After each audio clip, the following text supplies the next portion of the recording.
एक समय था जब हरियाणा के तीन लाल, देवीलाल, भजनलाल और बंसीलाल की हरियाणा की राजनीति में खनक हुआ करती थी। लेकिन बदलते समय के साथ साथ सब कुछ बदलता जा रहा है। जिनके इर्द गिर्द सत्ता की चाबियां हुआ करती थी, अब उन्हीं लाल परिवारों की वो खनक कहीं नजर नहीं आ रही है। चाहे बेशक इन तीनों ही परिवारों के सदस्य विधानसभा और संसद के सदस्य हो, लेकिन जिस बात के लिए इन तीनों लालों को हरियाणा ही नहीं देश की राजनीति जाना करती थी, वो बात अब बीती हुई बात हो गई है। ये हम नहीं कह रहे, बल्कि पिछले 2 दशक में बनी राजनीतिक परिस्थितियों के आधार पर ये आम जनमानस की राय है। तीनों परिवारों की जो धमक प्रदेश के साथ साथ देश की राजनीति में हुआ करती थी, वो खत्म सी नजर आ रही है। अगर बात करें देवीलाल के राजनीतिक जीवन और उनके करियर की, तो उनके बारे में एक कहावत है कि जिसको चाहते थे कहीं से भी बुलाकर मुख्यमंत्री, मंत्री, यहाँ तक कि 1-2 चुनावों में तो उन्होंने प्रधानमंत्री जैसे सर्वोच्च पद के नाम का प्रस्ताव भी दिया और अपने नाम को पीछे करके दूसरों के सर पर पीएम जैसे ताज की ताजपोशी की। ऐसा नहीं है कि उनके राजनीतिक जीवन में कभी विपरीत परिस्थितियां नहीं आई, परंतु उन्होंने वक्त के साथ परिस्थितियों से मुकाबला किया और अपना जो उनका नाम है उसको राजनीति में संजोए भी रखा। और उन्होंने अपने बेटे ओम प्रकाश चौटाला को भी अपने सामने प्रदेश के मुखिया की बागडोर सौंपी। उसके बाद भी ओम प्रकाश चौटाला जो है मुख्यमंत्री बने और मुख्यमंत्री भी एक बार नहीं बल्कि 5-5 बार, चाहे कार्यकाल कम समय का ही रहा हो, लेकिन वर्ष 2005 के चुनाव में राजनीतिक फिजा बिल्कुल उनके परिवार के विपरीत चली गई और ओम प्रकाश चौटाला करीब 2 दशक बीतने के बाद अब तक खुद अपने झंडे के जो नीचे सत्ता को हासिल नहीं कर सके, बल्कि वर्ष 2019 आते आते अपने ही दोनों बेटों के बीच हुई पारिवारिक और राजनीतिक फूट का नजारा भी अपनी आंखों से देखते रहे। अब तक जो फूट है ये बरकरार है। आपको बता दें कि इतना ही नहीं, सत्ता से बेदखल होने के बाद देवीलाल के लाडले बेटे ओम प्रकाश चौटाला को अपने बड़े बेटे अजय चौटाला के साथ जेबीटी भर्ती घोटाले में 10 साल की सजा भी काटनी पड़ी और यही वजह रही कि राजनीतिक तौर पर दोनों बेटों में भी कलह बन गई। बड़े बेटे अजय चौटाला ने पुत्रों के साथ मिलकर नई पार्टी का गठन कर लिया और 2019 की भाजपा की सरकार में सहयोगी के तौर पर सत्ता में साझेदार रहे। वहीं आपको बता दें कि अजय चौटाला के बड़े बेटे दुष्यंत चौटाला 4.5 साल डिप्टी सीएम रहे, लेकिन वर्ष 2024 आते आते भाजपा ने भी उन्हें अलग थलग कर दिया। वहीं देवीलाल के सामने से भी सक्रिय राजनीति में रहे उनके दूसरे बेटे रंजीत चौटाला की अपने भाई ओम प्रकाश चौटाला के साथ कभी राजनीतिक दाल नहीं गली। वो आज भी अलग है और अब भाजपा में है।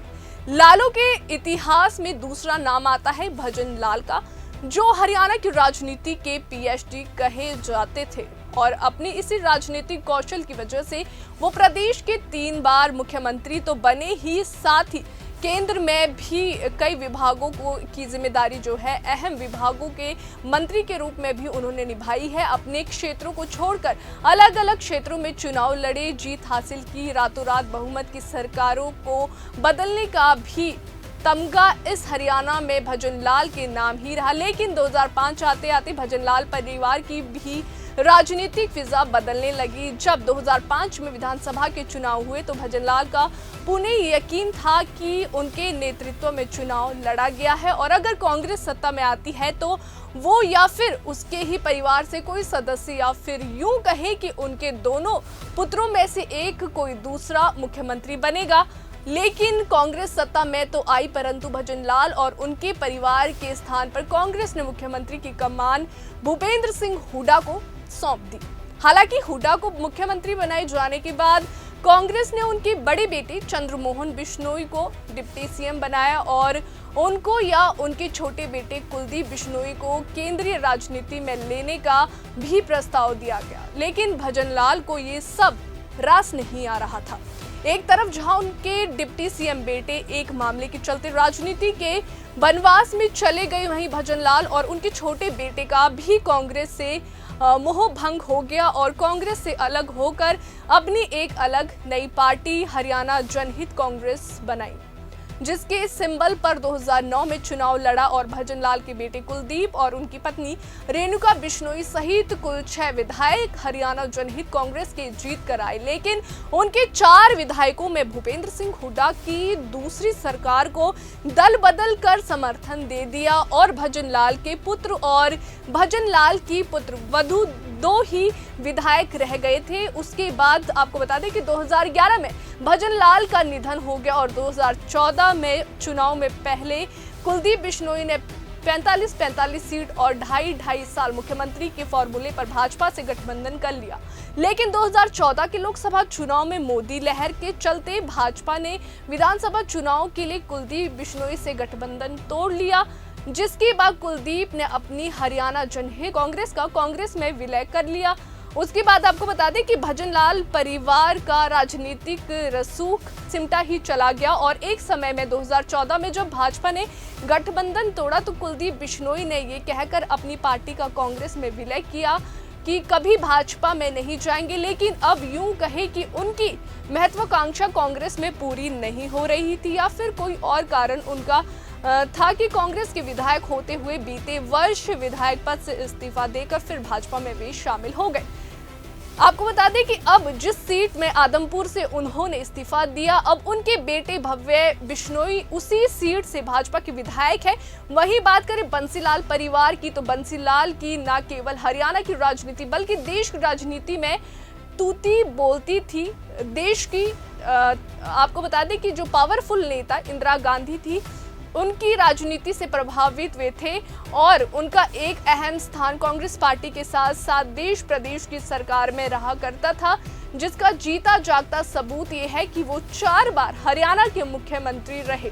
केंद्र में रक्षा मंत्रालय के अलावा और भी विभागों की जिम्मेदारी उन्होंने संभाली और फिर 1990 के दशक में कांग्रेस से अलग होकर अपनी हरियाणा विकास पार्टी का गठन किया, जिसमें वो 1996 में आखिरी बार मुख्यमंत्री बने। बंसीलाल की 1999 तक की सरकार के बाद उनके परिवार का भी कोई रुतबा हरियाणा या देश की राजनीति में नहीं दिखता। आपको बता दें कि बंसीलाल परिवार से केवल हरियाणा की राजनीति में उनकी पुत्र वधु किरण चौधरी एकमात्र विधायक है। अब अगर तीनों ही लाल परिवारों की बात करें तो तीनों ही परिवारों में से कोई भी व्यक्ति ना तो संसद का सदस्य है और ना ही कोई केंद्र सरकार में ओहदेदार है।